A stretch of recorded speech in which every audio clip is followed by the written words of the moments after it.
In this lesson, we are going to print numbers which are divisible by 3. Let's start. We can use for loop, while loop, do while loop, doesn't matter. I will start with for loop and then I will give you a task in this lesson. You have to do that by using while loop. All right, let's start. It's going to be very simple. We have no defined, starting or ending point. We can give anything. Let's say for loop here. And then we want to print something here. So that's why I will need printf. I am just creating the basic structure for now. Okay. So let's say the starting point here, I can start the loop integer I. So this time I'm declaring the data type inside the for loop. And then I'm going to run it until 100. And then let's say I plus plus. So you know how this one is going to work. Here I'm going to print the variable value I. So this time it's going to be here I. Okay, that's all. That should be all for now. Even though I do not need this new line, so I'll just keep some space here when I'm printing. Okay. And maybe in the end, I can just print a new line. So let's do that here. I'm going to print a new line after the loop finish its execution. Okay. So we are going to compile and run, and we're expecting from 1 to 100, and it is working completely fine. Okay, fair enough. Now, what do I want to do here? I want to print all the numbers only which are divisible by 3. So if the number is divisible by 3, only then I want to print. Otherwise, I do not want to print. So that's why we need a condition here. And if the condition is true, then we are going to print. And what is the condition? The condition is very simple. If that number is divisible by 3, only then we want to print. That's all. Let's compile and run it again. And it is working completely fine. So you can see it has printed all the number which can be only divided by 3. And it's going to, the remainder is going to be 0 in this case. So 3, 6, 9, 12, and completely fine. Now, if I say you need to find all the numbers that are going to be divisible by 5, can you do that? Surely you can. You are just going to change it here and you will see the beauty. So let me just compile and run, and there you go. You can see that. Now, if I ask you to do it like the other way, so you need to start from the biggest number, from 100 to 1, you need to find out all the numbers which are divisible by 5. In this case, what are the changes you need to do? So what I'm saying, from 100 to 1. So you will start from the largest number, and then you need to go to the smallest. So where is the change you need to make? So the starting point is going to be 100. The ending number is going to be 1, and therefore the condition needs to be changed the direction here. So it needs to be less than equal 1, otherwise it will not run even one time. And each time we are going to go from 100 to 99, 98. So we will be decrementing by 1. And therefore, the changes needs to be done here as well. Now, let's run this program and let's see whether we have the output that we're looking for. And there we go. It gives us all the number that is divisible by 5. But of course, we are counting from 100 to 1 the other way. Okay. So hopefully, things are making sense here. Now, we can continue with, furthermore with this program. This time, what I want you to do here, let me just copy and paste the things that we're doing here. This time, I want to do a task. And the task will be, you need to print all the numbers which are divisible by 5 and 3.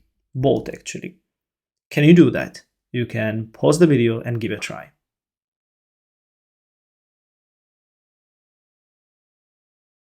All right, I think you have already done it because you know it's quite simple thing, right? So you need to divide the number by 5 and also by 3.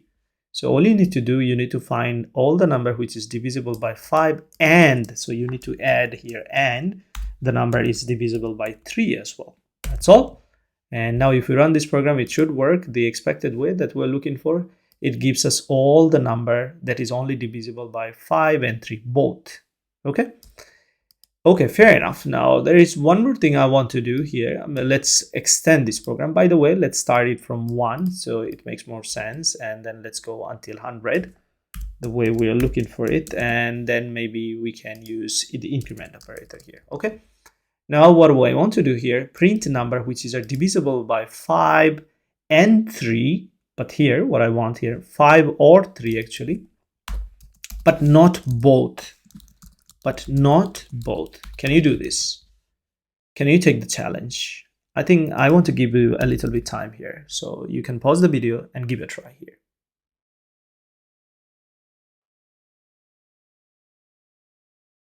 All right, I think you already tried it.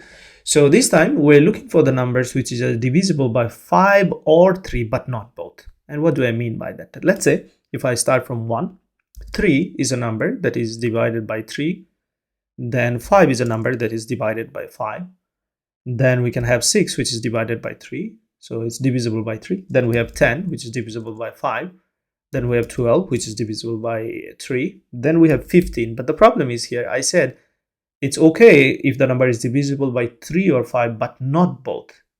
That means this one, 15, is divisible by 5 or even and also divisible by 3. So it is divisible by both, and I do not want these kind of numbers. So this is what you need to understand here. There are many ways you can do this, but let's see how can we solve this problem here. And this will basically help us maybe to understand one more concept here. Let's start anyway. So this time we're looking for the numbers if the number is divisible by 3, or if the number is divisible by 5, we are looking for that number. But there is one more thing. If the number is divisible by both, we are not looking for that one. And in this case, what we can do, we can add one more condition here. There are many ways we can do this. Let's say if the number is divisible by 15, both means here 15, then we do not want to do anything. We do not want to do anything. Otherwise, we want to print something. So we are coming here inside of this by saying the number is divisible by 3 or 5. But again, we want to make sure before printing that it is not divisible by both. So here we can use I modulus 15 equals 0, because 3 into 5 is 15. So this one is something we can use here. And let's do one more thing here. Now I'm going to cut it here and I'm going to change the condition a bit here. And let me show you how to do that. As I said, there are many ways we can do it. It's not the only way to solve this problem. So again, we're running the loop from 1 to 100. That's not our main concern. Here we are coming. If the number is divisible by 3 or 5, that's completely fine. We're coming inside, but then we're checking that that number is not divisible by 15. If it is not divisible by 15, only then we are printing. Otherwise, we're not going to print that. All right, let's see. So we are going to compile and run. And it does print all the numbers except those numbers divisible by both, which is 15 in our case. So you can see 15 isn't there, 30 is not there because 30 is divisible by 3 and 5 both. Now you can make this program more better if you spend some time, but that's not necessary. What is important here, you need to understand the flow of the code. That's the most important part for me. If you can understand the flow of the code, then that should be all, because here we're doing quite a lot of things. We are using for loop. Inside the for loop we have if, then inside the if we have another if. So we have nested if, but can we make this nested if a little bit better?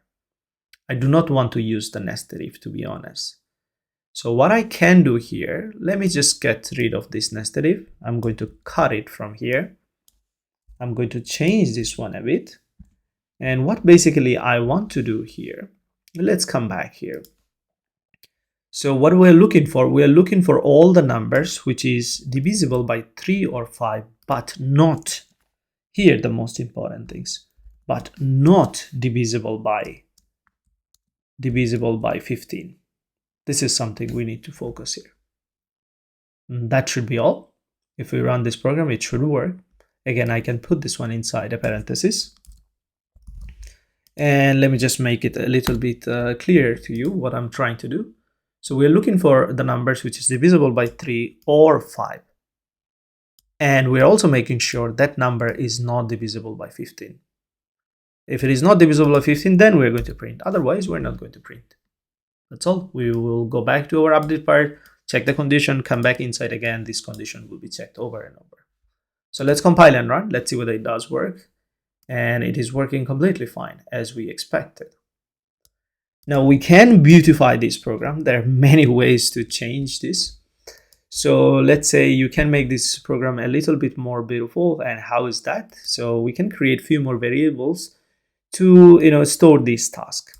So here I'm going to say integer divisible by 3, divisible by 3, and then I'm doing something here. And what is that thing I'm doing here? Basically this part. So let me just copy and paste it here. then semicolon. Again, I'm going to put it inside a parenthesis. Let's do that. But before that, I need to declare the I variable at the top. Otherwise, this one is not known. So even we can do that inside the for loop. Let's do that here. I'm going to cut it. I'm going to paste it. So trying to make this program a little bit beautiful. I'm not doing too many things here anyway. Then for divisible by 5, how can we say a number is divisible by 5 if it is divisible by 5? Just like that, right? And the last one is divisible by 15. So let me just copy and paste here, divisible by 15. I'm going to say 15 here. So I just wanted to show different variation. You can do whatever you want inside the for loop here. So let me just take this one a little bit there. Okay. And now instead of this, we can use our divisible by 3 variable. Instead of this, we can use our divisible by 5 variable. And instead of this, remember, again, very important part, we can say divisible by 15, but we are looking for not divisible by 15. Therefore, we need to bring not here. That's all. Of course, you could say not divisible by 15 here and use not operator there. That's also possible. So that should be all. We can run this program and let's see the output. And it is working completely fine. So I hope you got the concept here, how we have dealt with divisible, not divisible, and divisible by both things.